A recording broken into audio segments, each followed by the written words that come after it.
All right. Welcome back to another edition of the Horsemen Pro Football Talk podcast. This is our week 15 recap episode, along with we're going to run down the playoff picture as it's coming into focus. I'm Brad. This is Zach. And I'm Hefe. All right, let's get down to it. So I was going to stage some big, huge, nasty tantrum today.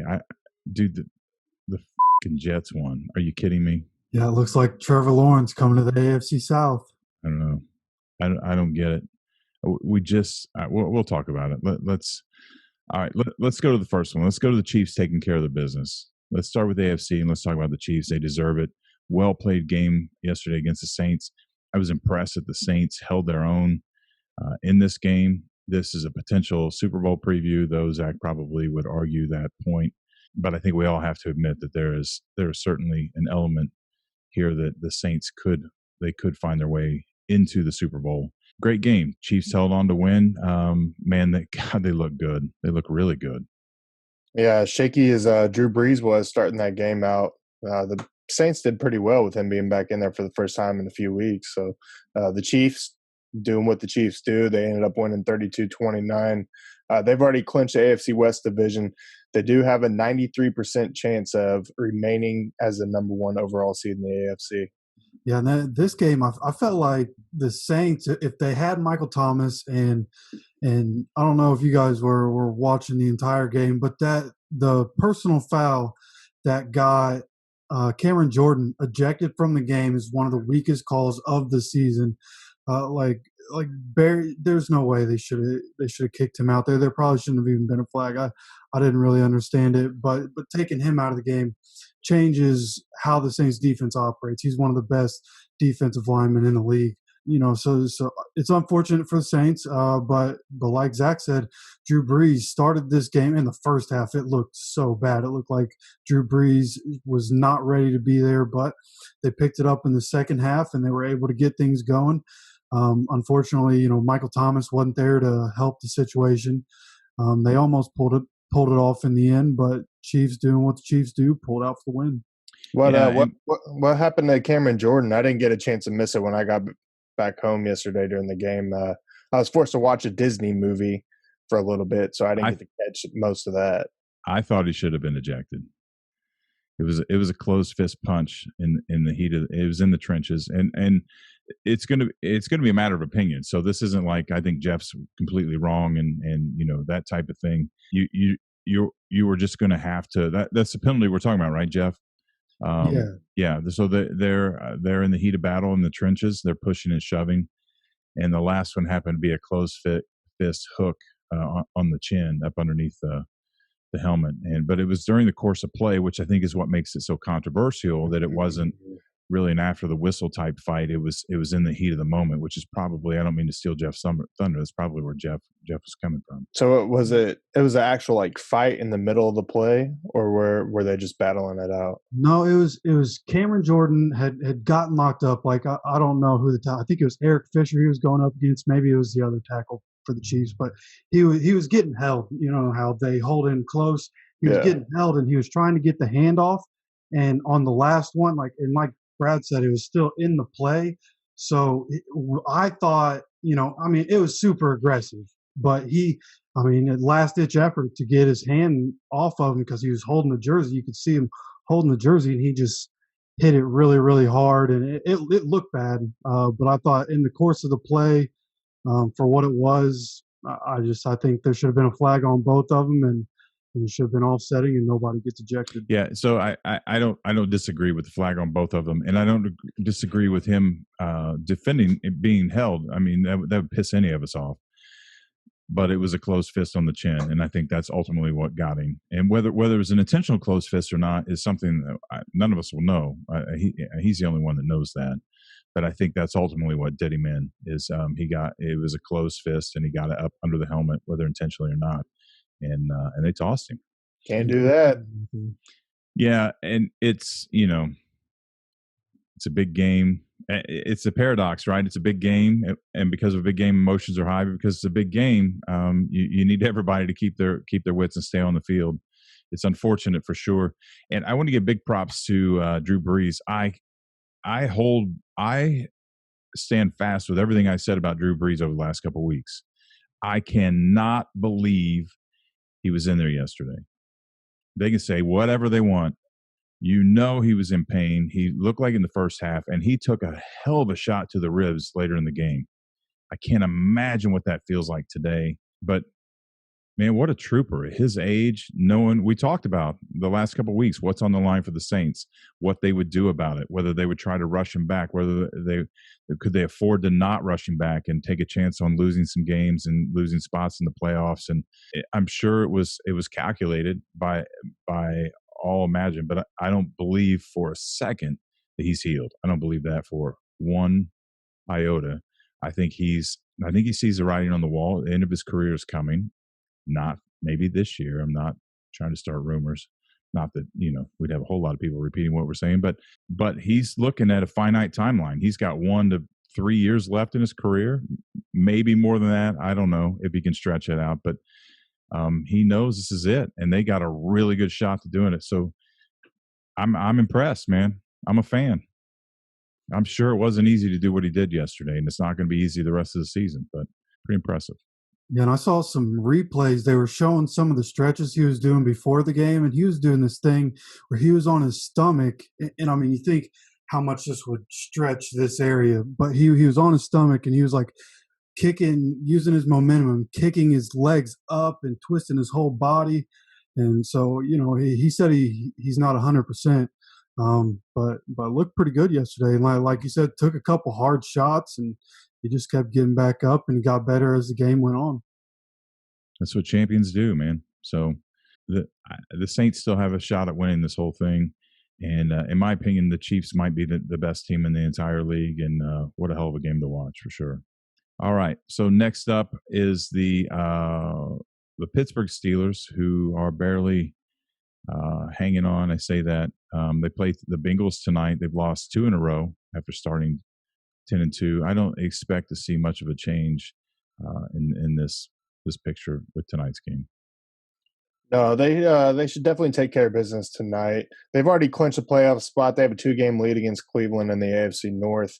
If they do lose this, it'll make things a lot interesting, but we expect them to win against Cincinnati. I think Cincinnati's won like 2 games all season.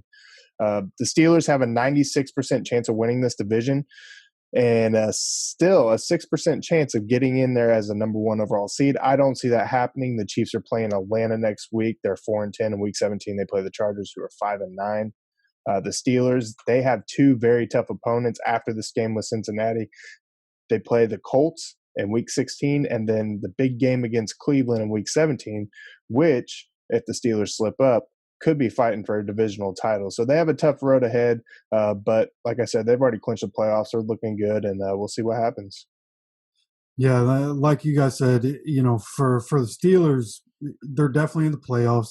They've already clinched, and really, because they play the Bengals, I mean, this is basically going to clinch the division for them. I feel like, like Zach said, that Week 17 matchup is going to be big. Obviously, the game against the Colts is going to be big. My bias, I obviously think the Colts can win that game, but they have some big games coming up, and it'd be cool to see them falter and somehow lose all 3 of them so that Cleveland can steal the division. That'd be nice to see, but I don't see that happen. I think the Pittsburgh Steelers are just trying to fight and stay with Kansas City just in case Kansas City slips up in the last couple of weeks. Yeah, and I would think from I would think that Tomlin just wants to stay where they're at.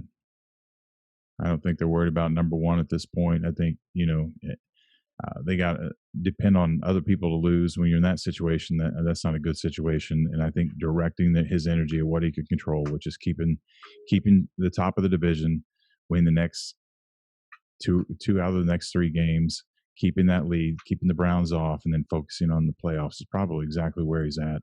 They'll beat Cincinnati tonight. I'm not sure they'll beat the Colts. I would like to say, honestly, I think they'll win one of the 2 games between the Colts and the Browns. I don't know which one that'll be. And so we'll definitely keep an eye on that. So let's slide to number 3, which is the Buffalo Bills. I heard a rumor yesterday that somebody took the Broncos to cover Yeah, that was Was a that bad. you? That's a bad bet, huh? It was looking good early on, and then Josh Allen decided he was ready to explode. Yeah. Zach and I were laughing about that yesterday, just because of your affection with the Buffalo Bills, and that you'd make that bet, and with the way with your affection for the Buffalo Bills, that had to feel good yesterday to watch Josh Allen just completely destroy that defense. Oh, it was great. I loved watching it. Especially going against a tough defense. Denver doesn't always offer a whole lot on the offensive end, but they've been tough all year on defense. So to see Josh Allen have another game where he has more than 350 passing yards, another couple of touchdowns, they put 48 on the board. Devin Singletary finally getting involved, had a good day for him coming out of the backfield. So if they can get that kind of production, it's scary to think that they might be getting hot right now. For as good as they've been leading up to what they did this weekend, like they might just be getting in sync. Everybody's starting to get involved. They've kind of faded away from Zach Moss. He's had some fumbling issues that almost cost him in a couple games this year. It did cost him in one game, and so I think the way they're going right now, they're going to be a force to be reckoned with. Yeah, I have to agree with Hefe there. I think they're definitely probably the hottest team right now. I would argue that the Chiefs would be up there with them, but the Chiefs have been pulling out close games here and there. The Bills have just looks like they've been completely dominating and been one step ahead of everybody they've played. Uh, they've, like we've said, they've already clinched the division. They're AFC East champions for the first time. Any team has beaten the Patriots in the divisional title for, I don't know, like 20 something years, maybe 10 years, something like that. It was But 2008. yeah, so it's been a while. Back when I graduated high school. Oh, not for the division. The division's been since they win it 17 years in a row. 2003. No, you're right. It was 2008 was the last 2008? time the Patriots, yeah. That's the last time the Patriots did not go to the playoffs. Oh, that's right. Yeah, that's right. Yeah. So, fun fact about the Bills here, with the way that everything is right now, they have a 1% chance of still securing the number one seed in the AFC playoffs. So Okay. they have the head to head against the Steelers. If the Chiefs drop the next two, I think the Bills, if they win, they would get it on either strength of victory or strength of schedule. I don't know which one, but they still have a chance at number one. I would just like to point out that will probably be the last time anybody ever talks about that, because it's not going to happen. Yeah, you're probably right. I mean, they got two tough games coming up. They're two divisional games. You got the Patriots in Week 16, and then a big game against Miami in Week 17. So, but they may be resting their starters by then.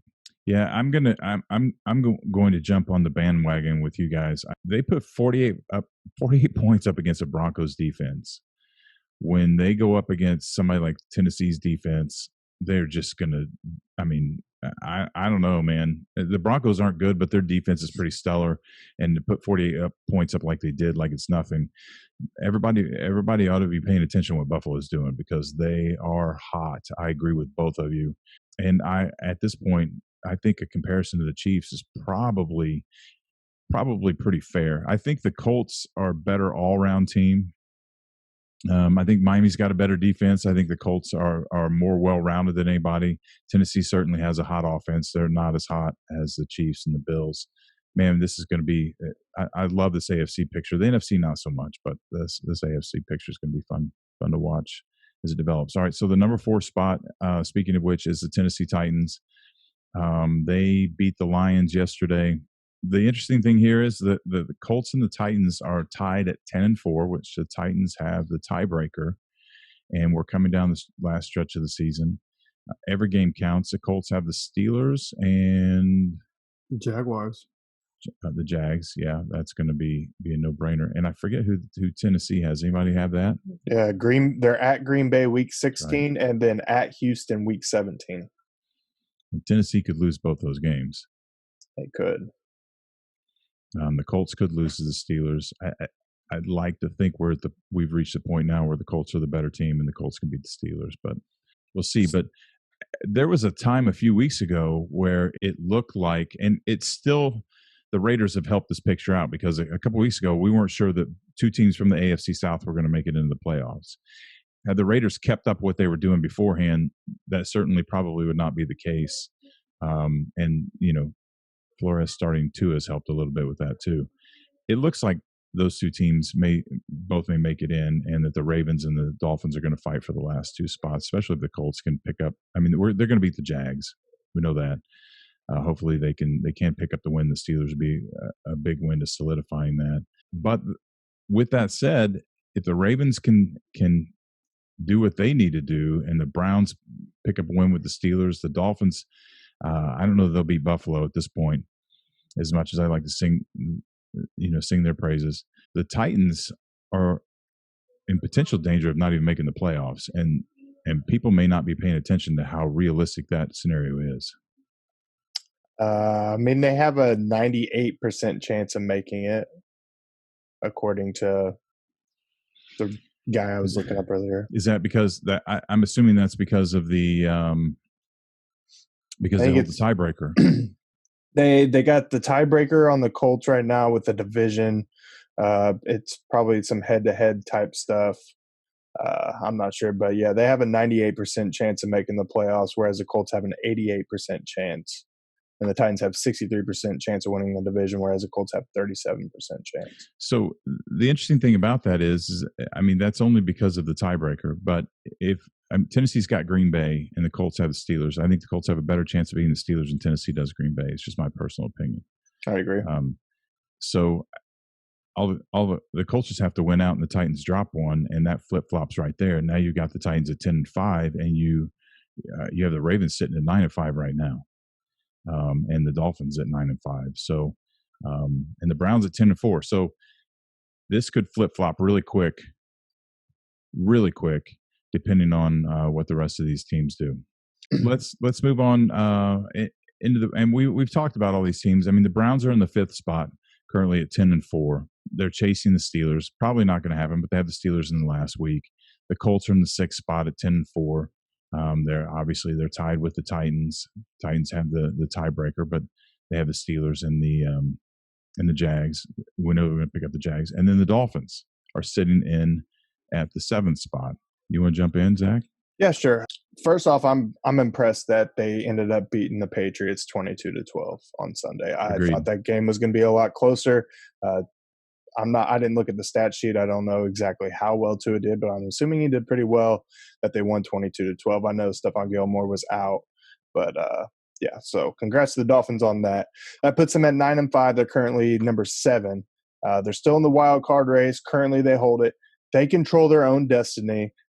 Right now, they are a half game ahead of Baltimore for the 7th spot because of the conference record tiebreaker. But the Ravens have a higher percentage chance of getting into the playoffs at 77% compared to the Dolphins, because the Dolphins play the 7-7 Las Vegas Raiders in Week 16. Then they're at Buffalo Week 17. If Miami splits their games, Baltimore just has to beat Cincinnati in Week 17, and they'll be in at the very least by strength of victory.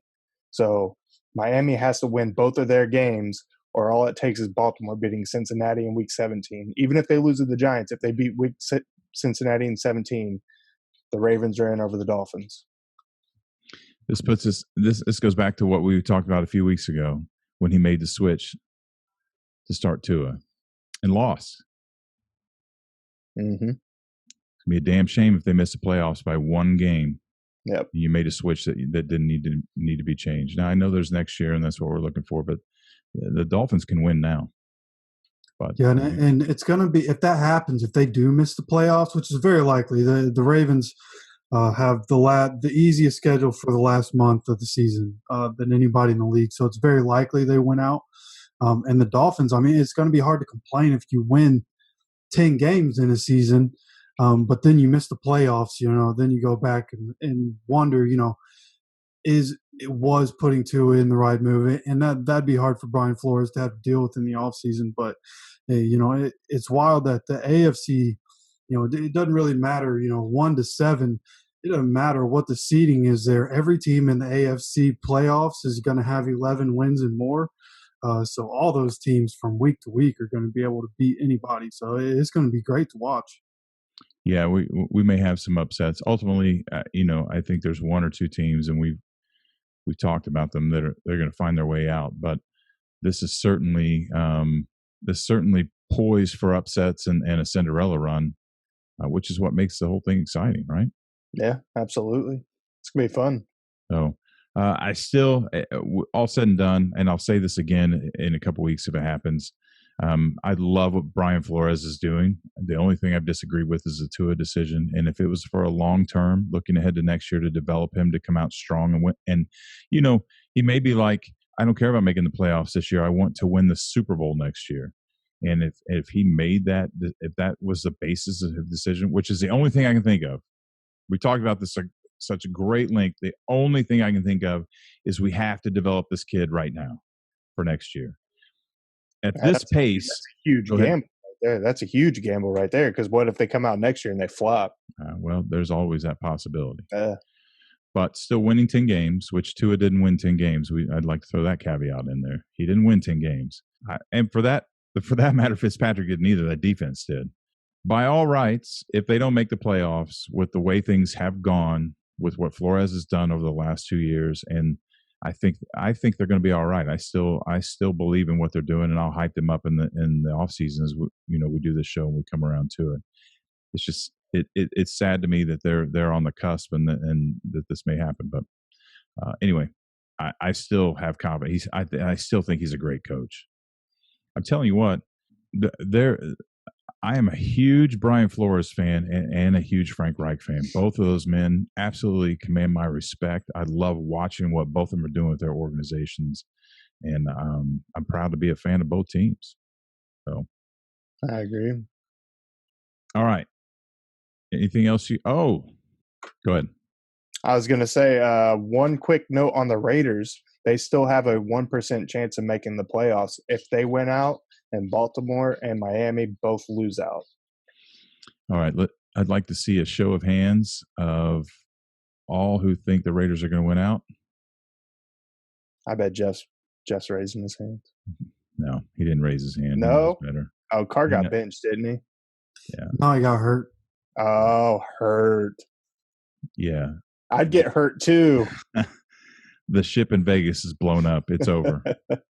If I was Chucky, I would be like, if we get in the playoffs, we can't even beat anybody. I'd rather go fishing. Let's figure it out in the off season. But it is 2020, so I mean, what more crazy thing could happen than Miami and Baltimore to drop their final two games and Vegas slides in there? That'd be nuts. There you go. A good point. It's not going to happen, but good point. I would also like to point out that I received an alert from the Indianapolis Colts organization this morning. Either you guys get this message? No, we're not VIP. I don't have a smart ass response for that. That was funny. Talking in great detail about how Carson Wentz wants out of Philadelphia. But you know who has a relationship with Carson Wentz? The coach of the same organization that sent the email out this morning. Yeah, I said something to Dad about that when I was visiting last. Yeah. How Indianapolis could be a destination for him. No, there's a 0% chance. Like it sounds good, right? Because the Phillip Rivers Frank Reich connection brought him there. But when you think about Carson's contract, right? A huge contract, a lot of money, dead cap space for the Eagles. It would eat a lot of cap space for the Colts. But they're about to have to pay Darius Leonard probably this offseason, Big Q probably this offseason, Braden Smith, the right tackle, is going to need a new contract next season. They got to find a new left tackle because Costanzo, this is probably his last season. So they have a lot of guys that they're going to have to pay. And Ballard doesn't seem like the kind of guy that would take that kind of risk with all the bad that we've seen from Carson Wentz since he's had all his injuries. I just don't think that's a move Chris Ballard makes. Irrefutable points. I don't even know where to start with everything you said. I mean, amazing defense of that. But I do have a question, Hefe. Why did the Colts organizations write that article and send it out? I don't know, because everybody's talking about it. Yeah, I'm sure it makes good. To me, it does. I don't even know the cap information that you just gave us about the contracts, all that in that kind of depth, and I can tell you that I'd be shocked if Ballard and even Reich. I mean, Reich is unbelievably intelligent, knows what he's doing. I'd just be shocked. Other than the fact they do have a working relationship, and maybe Wentz is being mismanaged, and he knows it. That there might be a conversation, an argument there, but I honestly at this point don't see that either. But I just thought it was Ballard seems more like the kind of guy that would give another $25 million a year to a guy like Matt Stafford, who's going to be probably leaving Detroit this offseason, or make another trade, another DeForest Buckner type first round trade for an Aaron Rodgers and pay him that money. But not a guy like Carson Wentz who's there that much risk. That'd be like giving Jacoby that contract again. That's just not going to happen. Yeah, agreed. With that said, how about the punch yesterday from Darius Leonard, punching that ball out the end? What an amazingly spectacular play. It's the little things like that. And man, he came in on that ball with he knew exactly what he was doing, got a great shot. And Zach, as you pointed out, for 2 weeks in a row, the defense, 3 weeks in a row, right? Yeah, I think it is 3 weeks. Yeah, the defense makes a play that saves the game. Well, I'm telling you, Frank Reich is going to go down. This is going to be the best Colts organization, best team that we've seen out of the Colts organization. Frank Reich is going to be the best coach to ever coach in this organization before this is all said and done. You mark my words. Yeah, I think he's going to be one of those rare, long-tenured coaches in the NFL. He might not obviously have Belichick's success. We'll never probably see that again. No. But just to come anywhere near that, you get 1 or 2 Super Bowls in 20 years. You come anywhere near the winningest decade in NFL history, like the 2000 to 2010 Colts did, then I mean that's a success in my book. Yeah, and the thing is he's going to do it with a well-rounded approach, not just let's throw a couple guys out there and see if we can slow them down enough so we can score one more touchdown than they do, and the score is 82 to 74. I mean, everything is balanced, and starting with the defense is just absolutely amazing. So, from an offensive-minded guy, when your defense is better than your offense, and you have an offensively brilliant head coach, you got good things in the works, man. Really good things. Now, are they going to keep Eberflus? Is he going to Eberflu the coop? Yeah, there's been a lot of talk about that, but I don't know. I like Eberflus. Obviously, his system works. I like that he's introduced loafing to the team, and they have points with that, so that there's always people flying to the ball. Like that's how Darius was at the point to be able to knock that ball out. That's why Kenny Moore was at the point to be able to knock the ball away from Brandon Cooks about to cover it in the end zone. So he'll probably go get a coaching job somewhere, which will kind of suck. But at the same time, over the last month, we've seen the flaws that come with a 4-3 cover 2 defense. So, and I'm biased because I like the 3-4 system. Running a lot of man blitzes is more my kind of thing. But Eberflus, he's found a thing and it works. And there are a lot of people saying that he should be at the top of the list of head coaching hires. Yeah, you'd like to think that it's easy to sit and say, "Oh, I'd stay because we got a chance to win a Super Bowl," but it's not guaranteed, and contracts are guaranteed. And in the end, we have to all take care of ourselves and pay our bills, and that's exactly what he'll do. And it's probably well deserved, like you said. So, all right. Without further ado, we'll slide over the NFC and we'll hand this over to Zach. That's right. Number one, Green Bay Packers, 124-16 against the Carolina Panthers. They've already clinched the NFC North Division. They have an 81% chance of remaining the number 1 seed in the NFC playoff bracket. Week 16, they play Tennessee, who is 10-4, and Week 17, they are at Chicago, who is 7-7. They could lose either game, they could split, or they could just continue to dominate and win both games, which seems like it is a more likely scenario.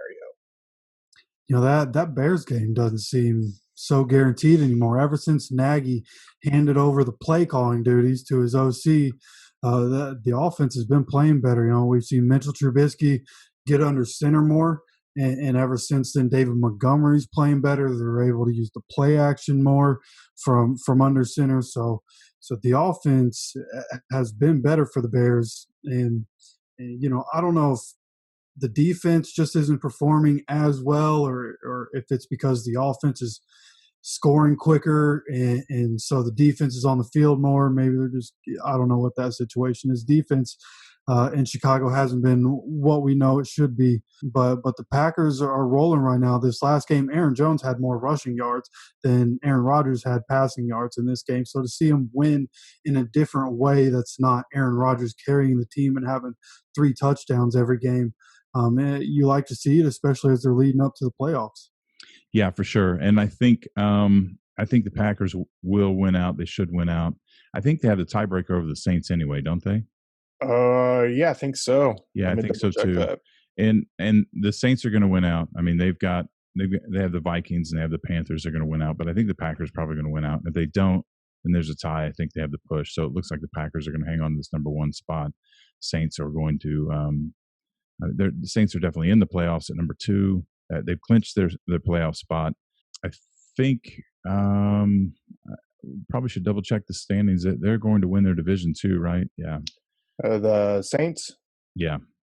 Yeah, they have a 96% chance. Winning their Still division. possible the Bucks could. And by the way, yes, the Packers do have the head-to-head over New Orleans. Yeah, so Saints are probably going to keep the number 2 spot.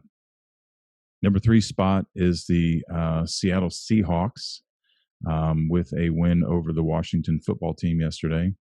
I really don't have a whole lot to say here other than it really isn't about the Seahawks. It's more about the Rams completely shooting themselves in the foot yesterday and just handing the keys right over to Seattle.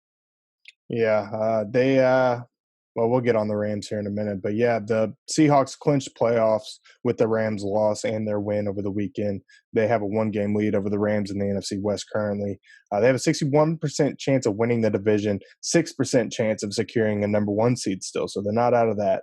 But more than likely, probably not going to happen because they play the Rams this coming weekend, which will be a huge game. I believe whoever wins that will be the outright divisional champion. And then they play San Francisco in Week 17. So all these NFC West teams have 2 NFC West games remaining on their schedule. So it'll be fun to watch. Yeah, no doubt. And I think that the Seahawks, the defense over the last month and a half, pretty much since Carlos Dunlap got into that starting rotation, they've been a top 5 defense in the NFL in most statistics. I believe they lead the league in sacks. For as bad as their pass rush was before Carlos Dunlap, they've led the league in sacks since Dunlap got in there. Jamal Adams got back in the lineup. That's playoff football. When you have to play cold weather games or snowy games, wet weather kind of games in the playoffs. Defense and running the ball is what you need, but they were still able to produce enough on the ground to be effective and get the win. And against a good Washington defense, that front 4 is nothing to mess with. So, they didn't put a whole bunch of points up on the board, but I think this was a really good win for Seattle. Yeah, as much as I'm not a big fan of Seattle, and I don't really think they're going to do a whole lot of damage in the playoffs. I think it was a pretty big win, and kudos to them for taking care of their business, which the Rams did not do. I'm pissed that somebody let Gase get a win. I'm pissed. I was going to throw a huge fit on the set today that I calmed down, but good for Seattle. I'm a big fan of having control of your own destiny and taking care of your business. That's exactly what Seattle did yesterday. So I'll give them some praise.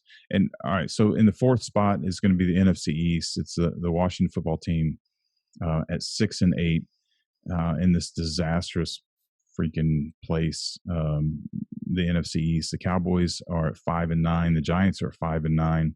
This division's still up for grabs because I think Washington have the Panthers and the Eagles. They could lose to either one of those teams. This division's still up in the air. Yeah, they have a 1-game lead over Dallas and the Giants. I think a game and a half over Philadelphia. Philadelphia is still in there. They have a chance. Right now, Washington is the favorite at 70% to make the playoffs. Like you said, they could win both of those. They could lose both of those.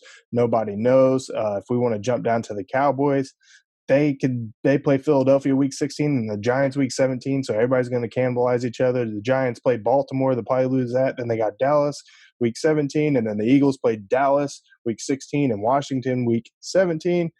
So who knows? But Washington's sitting pretty right now. They got a 70% chance. The Giants have a 16% chance of winning the division. The Eagles have a 10% chance of winning the division, and the Cowboys only have a 5% chance of winning the division. So I believe this upcoming game for Washington, as long as they win in week 16, they lock up the 4 seed, right? I'll look at that. They beat Carolina. That'll move their conference record to 5-6.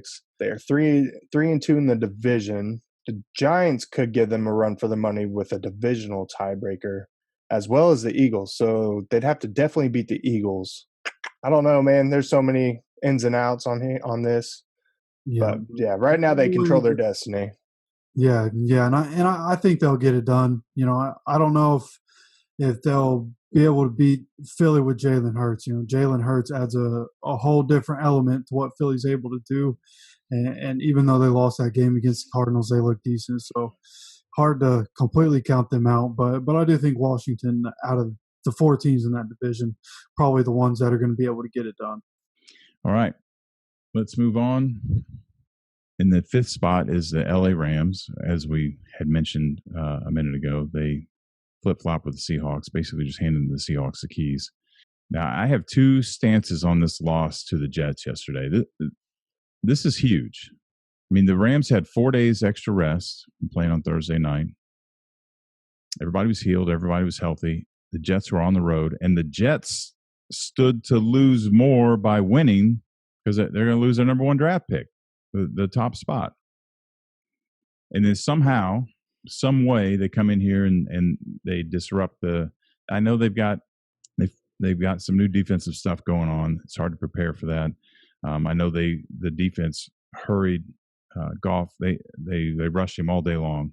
Here's my thing. 1 of 2 things are going to happen. Either the Rams were exposed that, like the Raiders, that they are not the contenders that I was just getting hot on the Rams the last couple of weeks. I was like, man, this team is poised to make a surge, and this happened. So either that was complete bullshit, and they're like the Raiders, that they have no business being here. They gotten lucky a couple times. Maybe even the Steelers. I know you guys have said that about the Steelers being undefeated. Or Sean McVay has an opportunity to tell the players to get their head out of their ass because they just let the Jets come in there and embarrass them in front of the entire freaking world, and they go on a run. Now, in my years of coaching, there was a team that I coached that we were 32-3 over 3 years. And those 3 losses came at key pit. One was just ridiculous. We couldn't do anything right. The other 2 were against teams that had no business beating us, and we just completely came out flat, just arrogant, not doing the things that made us as good as we were. Those 2 key losses came at a pivotal moment right before the tournament. And in those years, we went on to win the state championship. And so one of these 2 things is going to happen here. Either the Rams are pretenders and we're going to quit talking about them hopefully soon, or McVay's going to use this as an opportunity to tell them to get their head out of their ass and get better. And they will. And it'd be interesting to see. I like McVay. I like what he's done out there, and I'd like to see the latter be the case. Yeah, I think that's what's going on here. I think it was a little bit of underestimating the Jets, not being really prepared because they were winless on the season. But I think a loss like this will be a very good loss for the Rams. And I kind of feel for the Seahawks because now the Rams are going to be dialed in and focused all week long at practice because they were embarrassed by the New York Jets. So watch out, Seahawks. The Rams should be coming. They have a 98% chance of still making the playoffs. They could still win their division. Not a huge deal that they lost to the New York Jets. So I think this loss will ultimately help the Rams going forward. Yeah, I do too. You know, they would. I think things would have to go catastrophically wrong for them to miss the playoffs at this point. So this is one of those things, like you guys were saying, you just use it to springboard back into what you do. Go back to work on Tuesday and get back to the things that help you win. You got to run the ball, use the play action, and you have to protect golf. It's surprising that the Jets were able to come in. I didn't think they were going to be able to put so much pressure on golf, but that's the answer. Cam Akers left this game for a little while. He ended up coming back. Obviously not 100% after he came back. Maybe if he doesn't leave, the running game for the Rams doesn't sputter, and they're able to put some points on the board and keep the Jets from scoring. But either way, they're going to have to bounce back. The NFC is very winnable for anybody this year. So they got to figure it out, and they can't have another lapse like that or they're done for the season. So there's a lot of truth in what you said, because out of nowhere, suddenly the Chicago Bears are back in this conversation. We've got 2 weeks left, and the Bears are 7-7 on the outside looking in. And I'm getting a little bit ahead of myself, but the Rams need to be careful. The Rams are at 9-5 in the 5th spot, wild card spot. The Bucs are at 9-5. The Cardinals are at 8-6. The Bears are at 7-7. So the Rams have the advantage out of all those teams. However, you just lost to perhaps the worst or second worst team in the league. So they're beatable by anybody. And they do need to be very, very careful, because they drop 2 games, they could slide right out of this playoff picture very quickly. No doubt Sean McVay has had that conversation in the locker room already. I would have had it at the end of the game yesterday. The next spot is the 6th spot goes to the Tampa Bay Buccaneers. I'm telling you what, I've listened to the bus operator, and I know what the next stop is, and I'm thinking about getting off.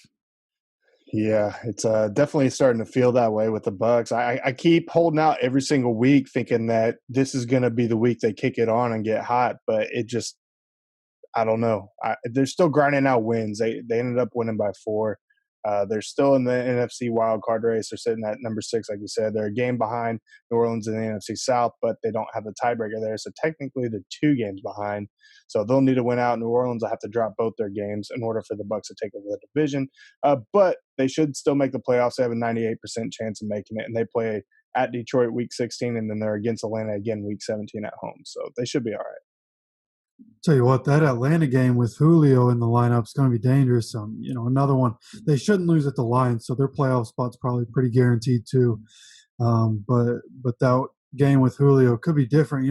But classic Brady coming back to beat the Falcons, right? Like, of course, the Falcons have given away like 4 or 5 games this year. Them and the Chargers. Get up in games and can never close them out, which is unfortunate. But the Bucs, like you guys said, there's just not enough trust there. Tom Brady, you can't expect him to throw for 390 every game. I guess you can with the weapons he has around him, but it's not the formula to win, especially not in the playoffs. They're going to need to run the ball, and Ronald Jones wasn't there, so sure that makes a difference. But yeah, they got to tighten things up on defense for a full 60 minutes. They didn't let the Falcons do anything for a half yesterday, but just like the Colts defense, you got to put it together for 60 minutes. Yeah, and that's the entire thing with the Bucs. The Bucs can beat anybody, but the Bucs can also get beaten, and that kind of inconsistency of going into the playoffs is not a good formula to get to the end. I mean, when we're talking about teams, we're talking about the Chiefs and the Saints and the Bills and these teams that can consistently Packers. win. I'm sorry, I did forget the Packers. I didn't do that on purpose, I promise. The Bucs they're not in that conversation. They're capable of beating any one of those teams, but I don't know that they're capable of beating all of them. And obviously, to win the Super Bowl, you have to beat all of them, and I just don't see that happening. And they got to get it straightened out. But on the flip side of that, I have enough confidence in their coaching staff and the athleticism, the playmakers they have on their team, that they certainly can flip this. I don't know if they're going to, but they certainly could flip this and suddenly right a lot of wrongs and be very, very dangerous to contend with in the coming weeks. But they better do it quick. Okay, so the last spot currently belongs to the Arizona Cardinals. kind of an afterthought here. They're at 8-6, kind of floundering. What they've got, I think they've got the Eagles. What are the Eagles and the What coming up? Yeah, I mean, No, the 49ers and the Rams, right? Yep, 49ers, and then they're at Los Angeles week 17. Yeah, so and the Bears are sitting at 7-7 on the outside looking in. So the Bears can slip in here very easily. I don't know. I think in my opinion, the Cardinals are kind of on the same playing level with the Bears and the Vikings. I don't really expect a whole lot to happen here. It looks like one of these teams is going to be a placeholder headed into Wild Card weekend. Yeah, I have to agree with you. They've 2 games back behind Seattle in the NFC West. I think it's impossible for them to win the division at this point. But they still have a 67% chance of making the playoffs. Like you said, if they win their final 2 games, they're in there because they have a game lead against the Bears. They also have a 2-game lead over the Minnesota Vikings, which I'll touch on here in a second. But it's looking like they're going to make the playoffs. The Bears could slide in there. I don't know what the tiebreaker would be, but I don't see them doing much. Yeah, that's how I feel too. I think the Cardinals and the Bears, there's a real good chance they finish the season with the same record. So like Zach said, it all comes down to the tiebreakers. Probably some conference stuff. The Bears would probably lose that if I had to guess because those 7 straight losses. There's a couple division games in there, a couple conference games. So it wouldn't surprise me if the Bears get the short end of the stick there, which is unfortunate because the offense finally looks good. David Montgomery finally looks like what everybody expected him to be. Trubisky looks better. The offense is better, and so Chicago is what they should have been, right? But Matt Nagy waited too long to put Trubisky back in. He waited too long to give up play calling duties, and ultimately that's what's going to cost the Bears the playoffs this year. It looks like between the Cardinals and the Bears, the tiebreaker would be the record in conference games. We talked about the Bears are currently 6-5 in their conference. They went out, they'll be 7-5. The Cardinals are currently 6-4, and if they went 1-1, they would also be 7-5. So they would be tied there. It goes strength of victory after that. So the tiebreaker then moves to the best win-loss tied percentage in common games. Common games, yeah. With a minimum of 4. So the Bears and the Cardinals have 4 common opponents: the Rams, Giants, Panthers, and Lions. Right now, the Bears are 3-2, and the Cardinals are 1-3. So if the Bears win out and the Cardinals go to 1-1, it looks like the Bears are going to get the push. Interesting. Okay. If the Bears lose one of their final 2 games, they'll be 8-8. And I would think the Cardinals they're probably going to have to get some help. The Cardinals are probably going to have to lose both games, I would imagine. I don't know that it's worth getting in that deep and really looking through this that much. I think the first scenario is more plausible, that the Bears win out and the Cardinals go 1-1 and the Bears get the push, though I think that's probably not going to happen either, but you never know. So, okay. Anything, any last thing you guys want to throw in? I'll touch on the Vikings real quick. Despite their 27-33 loss against Chicago over the weekend, they are still in the wild card race. They have a 4% chance of making it. If Minnesota wins out, Chicago splits their games, and Arizona loses both of their games, Minnesota would be in by way of divisional record against Chicago, and I believe strength of victory or schedule over Arizona. Very improbable of happening. I'm saying there's a chance. Yeah. I'm tired of talking about the Vikings. If any Vikings fans are listening right now and haven't listened previously, I tried single-handedly pushing that wagon by myself at the beginning of the season. I gave it all the ass I had to get it to move, and it just I wasn't getting any help from anybody. So I've given up. All right. Did I see that he's in the running for Coach of the Year? Who? Zimmer. No shot. Yeah, no way. I have to look. I swear I thought I saw a headline for that. And I don't know where. I didn't read the article. I just saw the headline and moved on. So I just pulled it up, right? I don't know. I don't know what this is saying. I mean, I know what it's saying, but I don't know why we're even talking about it. I know I saw it was probably clickbait. It was probably something about the odds for him in Vegas to be coach of the year or some dumb shit like that. It's probably like insurmountable odds, but there's still odds, and somebody just wrote a clickbait article. It's a good way to lose your money right there. Yeah, without a doubt. So, speaking of losing money, I told you guys to take the Jets on the spread. Remember that? I did. So if you're listening, I know he wasn't. No shot. The Broncos. So all you listeners out there, you're welcome if you threw down money for the Jets on the spread. They don't call him the Oracle for nothing. That's right. That may have been the only thing I got right all week, but hey, I'm gonna run with it.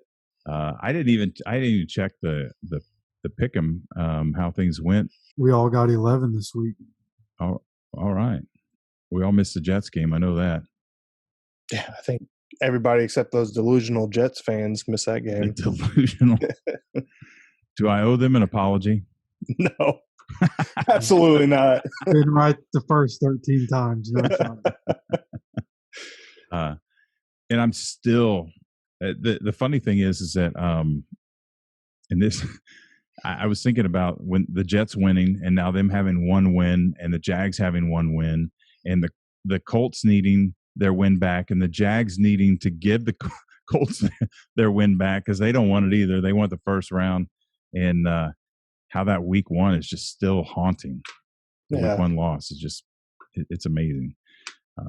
And I'll say it again. I was going to say it'd be the last time I say it, but it won't be the last time I say it. Don't put division games in the first fucking week, man. Don't do it. It's not fair to anybody. And I don't care which division, who it is. I don't care. It's not fair. It's not. You got to get a couple games under your belt before you let teams start playing their division rivals. I don't know why. I don't make the schedule. I'm sure it's a nightmare. Anyway, I digress. All right, we good? That's it for me.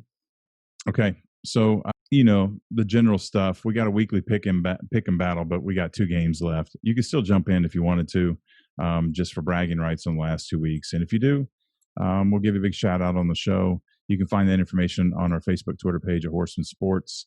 Be sure to check out the Horsemen Sports Facebook, Twitter page also for Heavy's weekly power rankings, which will drop on every Wednesday. And when we do drop those, we'd love to hear your comments. We love the discussion. There's been a lot of good discussion around those. People bring up some good points about why they think teams should be moved around a little different. It's not an exact science. You just never know because teams like the Rams get beat by the Jets, right? So check that out and let us know what you think. Also, weekly episode of Fantasy Central where Zach and Hefe will cover the week's top waiver wire picks, must-starts, and players to avoid this coming week. That drops tomorrow, right, guys? Wednesday. Tomorrow, yeah. Yep. So check that out for sure. And, of course, we will see you back here on Thursday for this week's games and our picks and preview show for the upcoming week. Until then, thanks for joining us. Enjoy the games, and we'll see you Thursday.